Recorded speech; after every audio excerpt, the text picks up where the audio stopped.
Rain poured over Lusaka that night, heavy and angry, just like Kaya's heart. For years she had worked beside her husband, Tendo, waking before sunrise, cooking his meals, keeping records, even helping him wash the delivery trucks when there was no staff. Together they built Tendo Logistics from nothing. She believed they were a team, partners in both love and life. But success changed him. As the money started coming in, Tendo began dressing differently, talking differently, as if he was too good for the life they once shared. He stopped coming home early. His phone was always on silent. Then the whispers began, about a wealthy widow, Madame Imani, who had taken an interest in him. Kai tried to ignore them at first. "My husband would never do that," she told herself. But deep down she could feel him slipping away. One stormy night she finally asked, "Tendo, what's happening to us?" He looked at her with cold eyes she didn't recognize anymore. "You're too small for my new life, Kaya," he said flatly. "Madame Imani understands success. You never will." Her heart cracked right there. Before she could even gather her words, he threw her suitcase out into the rain, along with her old sewing machine. Lightning flashed as Kaya stood barefoot on the muddy ground, drenched and trembling. He slammed the door.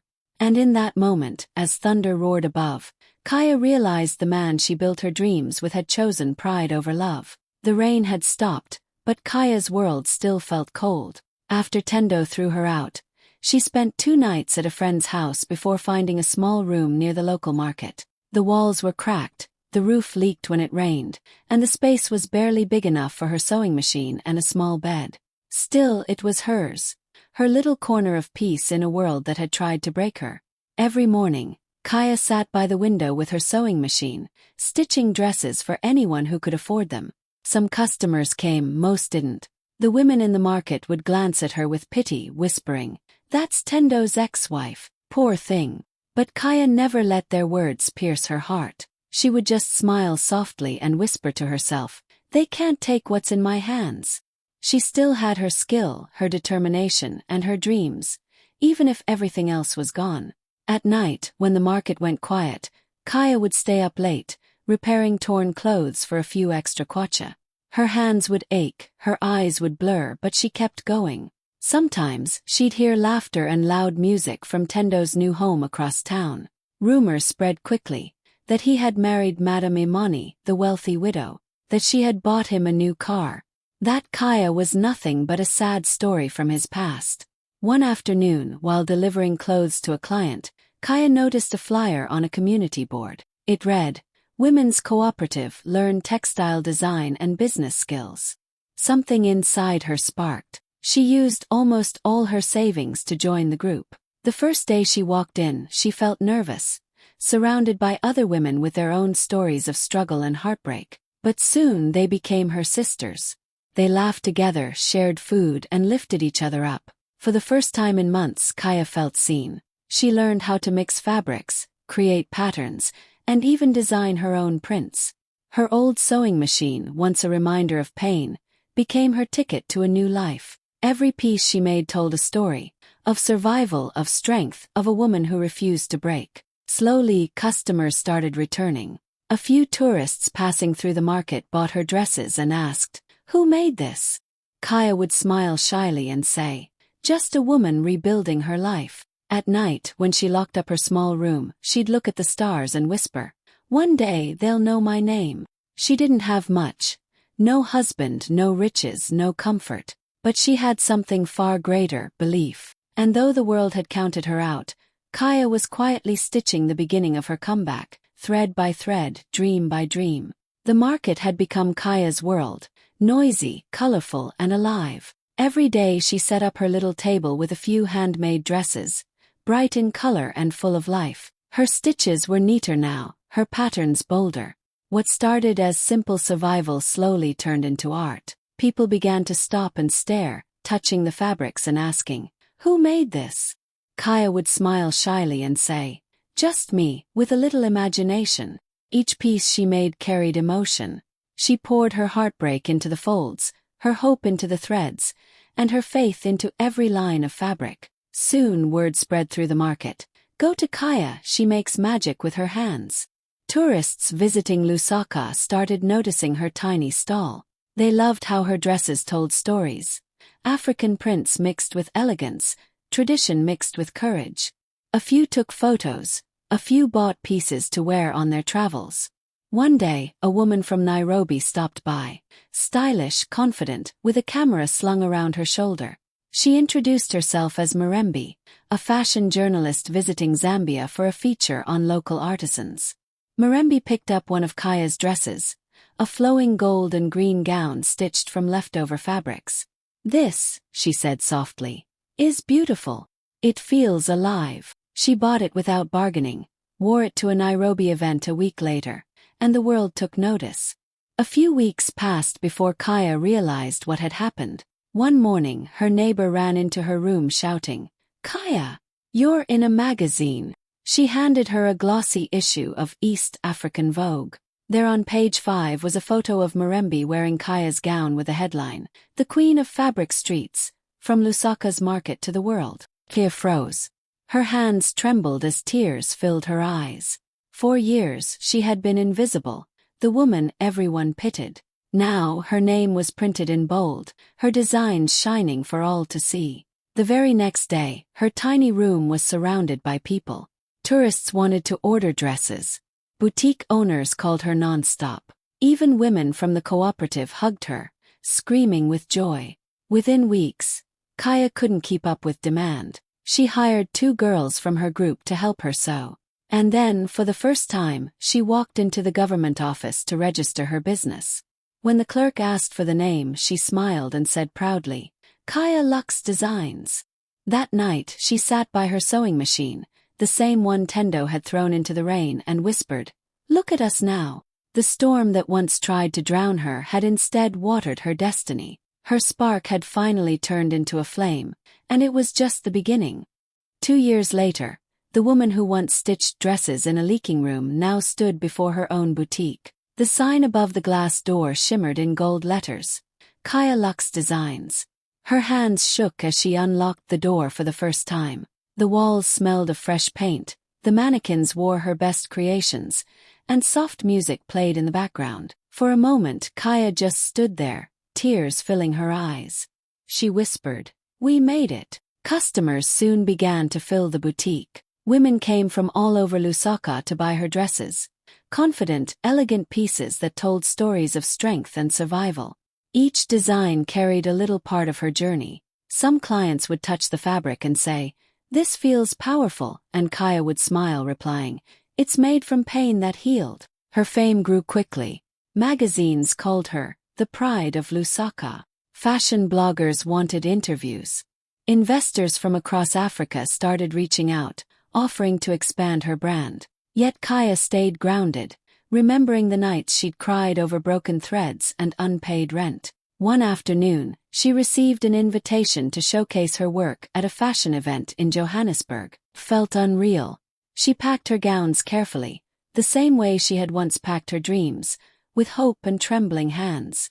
At the event, her designs lit up the runway. The crowd applauded as models walked in her bold, colorful dresses, inspired by African strength and resilience. After the show, a man approached her with a warm smile. "Your work is beautiful," he said. "Not just in how it looks, but in how it speaks." His name was Kwesi Adoma, a businessman known for supporting African designers. Unlike others, his eyes didn't wander over her beauty. They focused on her vision. Over coffee, he asked her, "What do you need to grow this brand?" Kaya hesitated, then answered softly, "Someone who believes in what I see, not just what they see." Kwesi nodded. "Then you've found him." They began working together, not as lovers but as equals.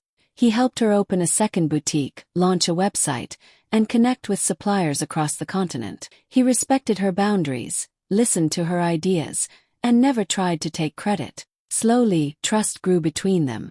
One evening, after finalizing a deal, Kwesi told her, "You know, Kaya, your story reminds me that broken things can still shine, sometimes even brighter." She smiled and replied, "Maybe that's what we all are, broken but shining anyway." For the first time since her marriage ended, Kaya felt something rare, peace.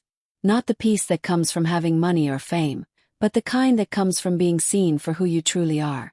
Her new beginning wasn't just about fashion or business. It was about reclaiming herself, piece by piece, stitch by stitch, and realizing she didn't need a man's name to build an empire. She only needed her own.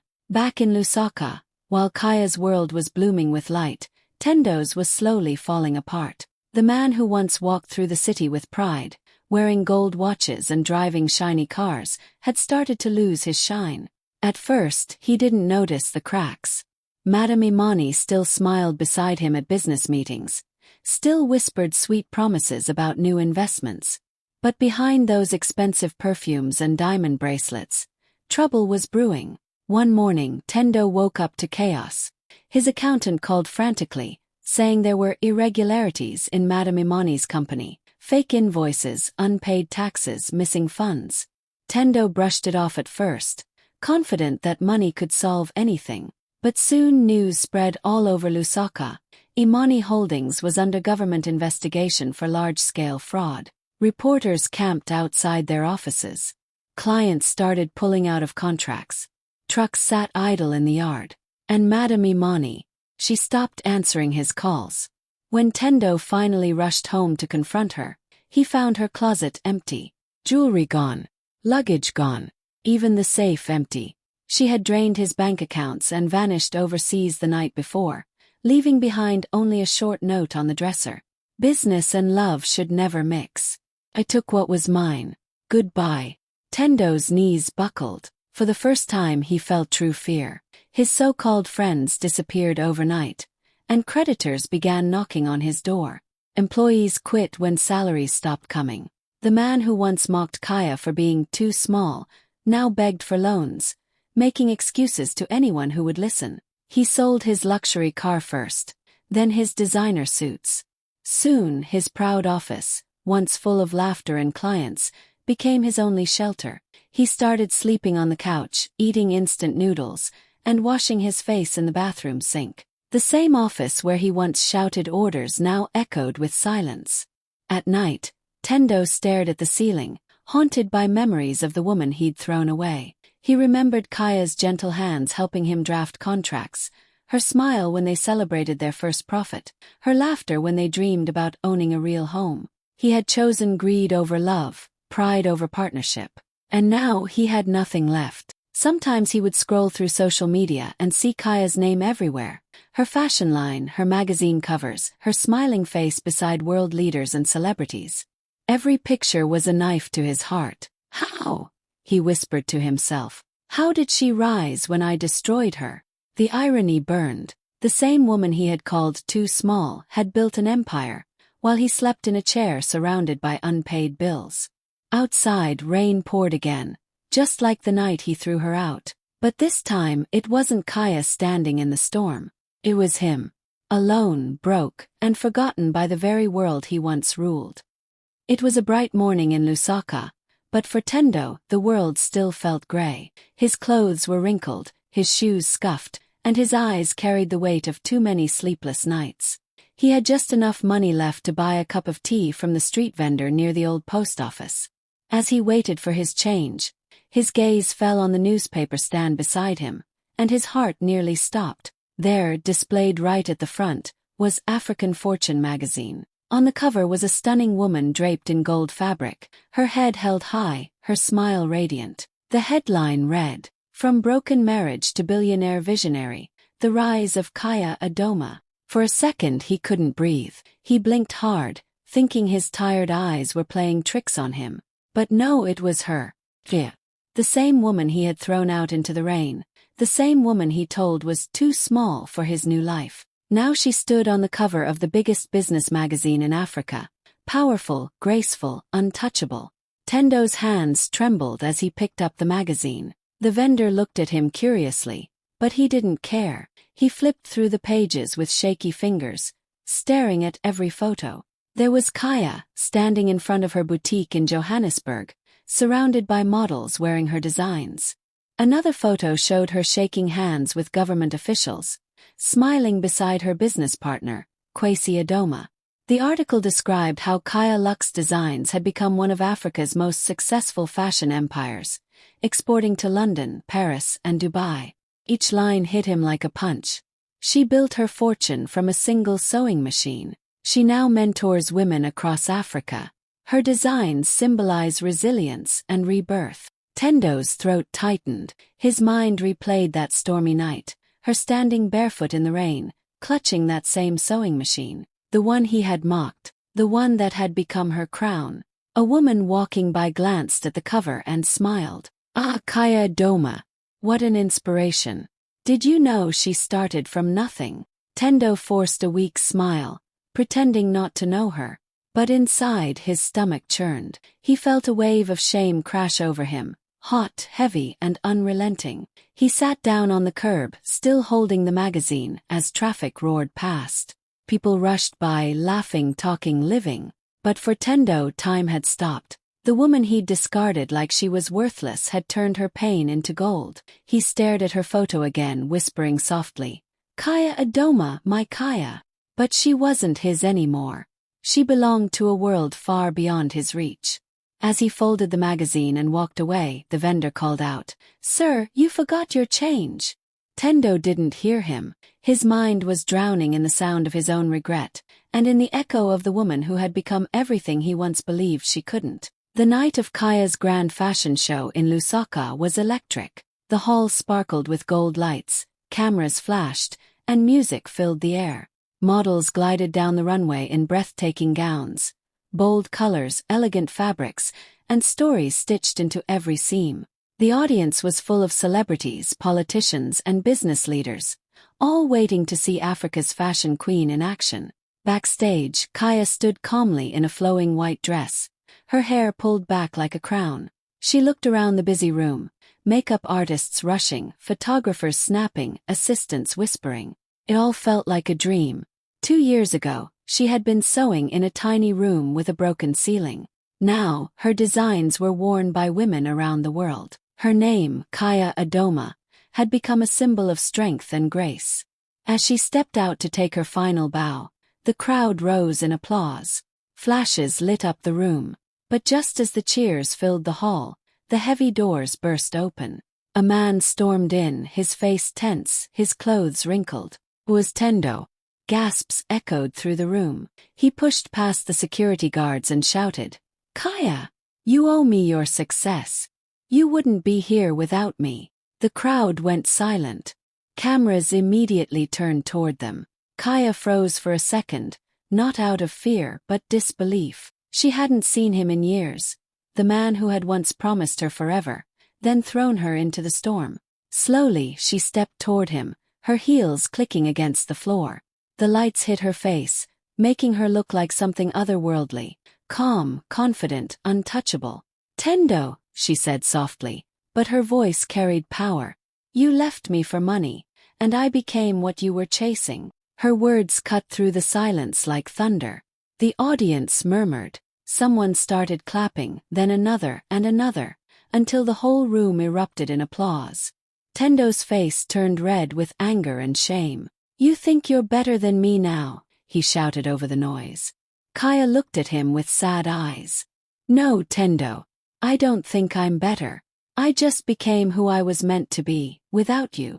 Security moved closer, gently taking Tendo by the arms. He struggled for a moment, yelling her name, but his voice was drowned out by the crowd's cheers. Cameras caught every second, the fall of the man who once called her too small, and the rise of the woman who had outgrown him completely. As he was escorted out, Kaya turned back to her audience, her chin high, her heart steady. She smiled and said into the microphone, "Now, let's continue celebrating the power of women who rebuild themselves." The crowd roared again, the music rose, and as she took her final bow under the golden lights, Kaya knew she had finally faced her past and won. Months after the unforgettable fashion show, Kaya's life took on a new rhythm. Her boutiques were thriving, her designs sold out faster than she could make them, and her name had become a symbol of power, grace, and resilience across Africa. But even with all her success, she never forgot where she came from. The rainy night she was thrown out, the small market stall, the women who encouraged her when she had nothing. One afternoon, while sitting in her office overlooking the city, she watched a group of mothers outside selling vegetables by the roadside. Their tired smiles reminded her of herself years ago, struggling but refusing to give up. That moment sparked something deep in her heart. She decided it was time to give back in a bigger way. A few months later, Kaya announced a new project, the Golden Hands Foundation. Its mission was simple but powerful: to support single mothers in starting their own small businesses. Within weeks, her team organized a grand charity event in Lusaka. The city buzzed with excitement. Every major news channel covered it. The hall was filled with business leaders, government officials, and women from all walks of life. When Kaya walked onto the stage in a gold dress, the room fell silent. Cameras flashed as she stood at the podium, her voice calm but full of emotion. "I once had nothing," she began. "Not money, not comfort, not even a home. All I had were my hands, and the will to keep creating when life tried to destroy me." She paused, her eyes glistening. "There was a time when being left alone felt like a curse. But now I know, sometimes losing love is the only way to find yourself." The room erupted in applause. Some people wiped their tears. Others stood to their feet. Kaya smiled and continued, "Tonight, I'm donating 5 million kwacha to help single mothers start their own businesses. To every woman who has been told she's not enough, this is for you. You are more than someone's wife, someone's shadow. You are the dream itself." Reporters captured every word. Within hours, clips of her speech flooded social media. Hashtags like #KayaDoma, #GoldenHands, and #From Pain to Power trended across Africa. Women shared their own stories, saying how Kaya's journey gave them hope to start over. The next morning, news anchors called her a national treasure, and magazines named her the woman who turned pain into purpose. But for Kaya, the true victory wasn't the headlines. It was the letters that began pouring into her office. Notes from mothers saying, "You saved my life," and young girls writing, "Because of you, I believe I can dream again." As she read those messages, tears rolled down her cheeks. She looked out the window, whispering to herself, This is what all the pain was for." Kaya had found something far greater than success. She had found her purpose. Tendo's life had become a slow, quiet punishment. The man who once walked through the streets of Lusaka in fine suits now wore a faded shirt and sat behind the wheel of an old taxi. The city that used to know his name barely noticed him anymore.